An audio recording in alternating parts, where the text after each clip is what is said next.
За энэ татварын ерөнхий хуулийн нэмэлт өөрчлөлтийг засгийн газар өргөн барихтаа захиргааны дарамтыг бууруулах их зоримог алхмыг хийж чадсан. Бид нар бол засгийн газрын хийж чадж байгаа сайн зүйлийг бол баяртайгаар хүлээж авч одоо дэмжиж баталж байгаа. Наранбаатар гишүүнэ. Инх баяра би чамайг магтаад чинь бити хурл өмүүлээд. Тэгээ гол асуудал бол их сонин парадокс сая үүссэн. Ерөнхий сайд амаараа ерөнхий сайд амаараа би Наранбаатараас асуулт асуух гэдэг юм л да. Ерөнхий сайд амаараа одоо хаацсан байгаа дансуудыг нeenэ гэд нээсэн. За яг ямар хуулиар хаагаад ямар хуулиар нээсэн бэ гэдэг нь бол их эргэлзээтэй үлдсэн байна. Зүгээр миний хувьд. Яг энэ дээр одоо сангийн сайд өнөөдөр тайлбар хийх хэрэгтэй. За ийм хуулиар хаасан юм аа. Ийм хуулиар нээдэг юм байна лээ. Хэрвээ үнэхээр нээж болдог бол ингээд нээлттэй байлгамаар бай. Нээлттэй. Одоо бид бол данс хаахгүй. Яг энэ нэмэлт өөрчлөлтөөр хаадгүй гэдэг хуулийн заалт одоо ингээд батлагдж байгаа юу? Наранбаатар дарга.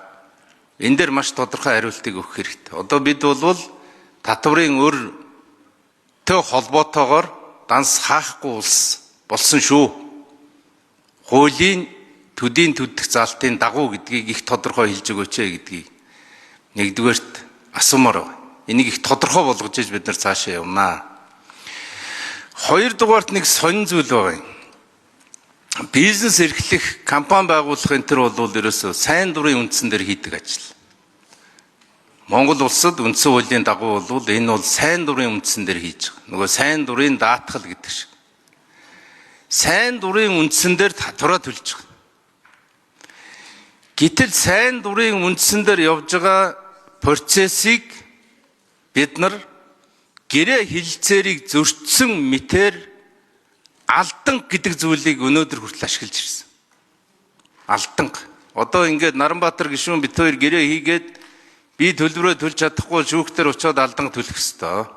Энийг бол ойлгож байгаа. Гэтэл орлогын албан татвараа хоцрогдуулсан буюу төлж амжаагүй төлөө алданг руу орж байгаа.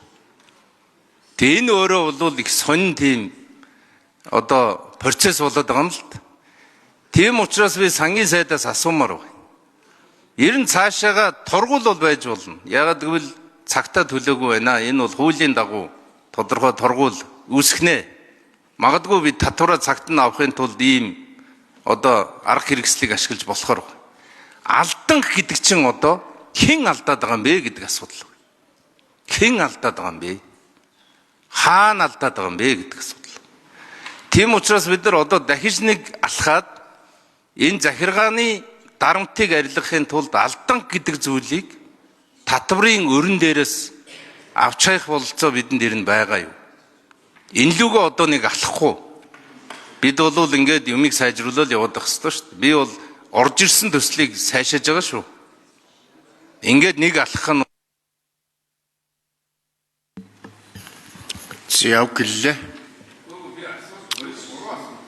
За Наранбаатар дарга төсвийн байнгаараа эсвэл сангийн сайд, мэд сайхан сайд хэн хариулах вэ? За мэд сайхан сайд.